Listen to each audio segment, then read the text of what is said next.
আজকে এই ঘূর্ণিঝড় রেমালের ল্যান্ডফল বাংলাদেশের খেপুপাড়ায় আর এই রেমালের প্রভাব কিন্তু ইতিমধ্যেই পড়েছে দক্ষিণবঙ্গের বেশ কিছু জায়গায়।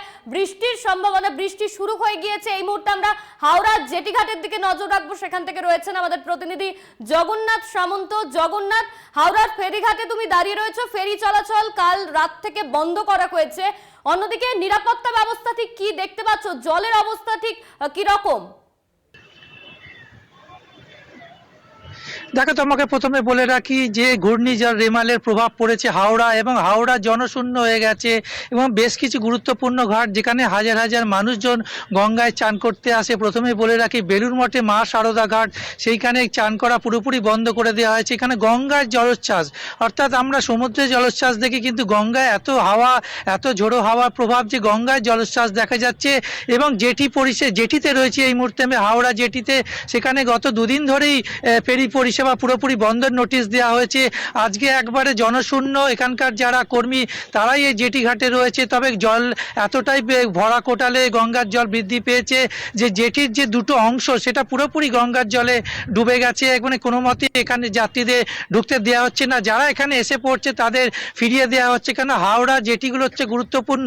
হাওড়া স্টেশনে যারা যাত্রীরা আসে তারা এই জেটি পরেই ফেরি পরিষেবা নিয়ে তারা কলকাতার উদ্দেশ্যে যায়। তবে হাওড়া পুরসভার তরফ থেকে কন্ট্রোল রুম খোলা হয়েছে। নবান্ন থেকে নির্দেশ এসছে, এখানে মাইকিং করা হচ্ছে। গঙ্গার তীরবর্তী অঞ্চলে যারা বসবাস করছে তাদের যথাস্থানে যাত্রা সুরক্ষিত জায়গায় চলে যাবার নির্দেশ দেওয়া হয়েছে, মাইকিং করা হচ্ছে। এবং যাতে কোনো রকমভাবে গঙ্গার পাড়ে না যাতে রেমালের যে প্রভাব, সেই প্রভাবটা হাওড়াতেও একেবারে দেখা যাচ্ছে। জেটিঘাট যেরকম বন্ধ, এবং যেই নৌকাগুলো পরিষেবা এখানে থাকে, ফেরি পরিষেবাগুলো দেওয়া হয়, সেখানে দড়ি দিয়ে শক্ত করে বাঁধা হয়েছে যাতে এই ঘূর্ণিঝড়ে কোনো রকম ক্ষতিগ্রস্ত না হয়।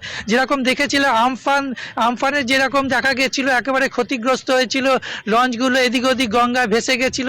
সেই অভিজ্ঞতা থেকেই যাতে কোনো রকম ক্ষতি না হয়, তাই জন্য প্রত্যেকটা লঞ্চ শক্ত দড়ি দিয়ে বেঁধে দেওয়া হয়েছে। এখানে লঞ্চের কর্মীরাও আমার সঙ্গে রয়েছে, তারাই বলবে এখানে যে এই যে লঞ্চ পরিষেবা, অর্থাৎ হাওড়া জেটি পরিষেবা দুদিন বন্ধ, আর কি কি ব্যবস্থা নিয়েছেন আপনারা? আমাদের কাল থেকে বিজ্ঞপ্তি দেওয়া হয়েছে যে সার্ভিস বন্ধ রাখার জন্য। আমরা সেইভাবে সেফটিভাবে, আমি লঞ্চের মাস্টার, সেইভাবে আমরা লঞ্চগুলো বেঁধে রাখা হয়েছে এবং সমস্ত কর্মীদের ছুটি বাতিল করা হয়েছে এবং সমস্ত কর্মীরা অ্যালার্ট আছে। এর আগে ইয়াস, আমফান এসব ঝড় হয়েছে, তাদের অভিজ্ঞতা আমাদের মধ্যে আছে। তা সেই হিসাবে আমরা আগে থেকে সেফটিভাবে আছি এবং সব দিক আমরা দেখছি।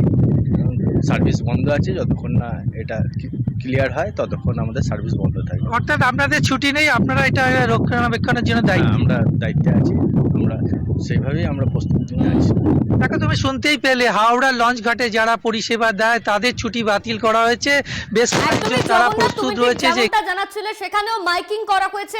ফেরি চলাচল ইতিমধ্যেই বন্ধ করা হয়েছে। ধন্যবাদ তোমায়। আমাদের সঙ্গে সরাসরি ছিলেন আমাদের প্রতিনিধি জগন্নাথ সামন্ত হাওড়া ফেরিঘাট থেকে।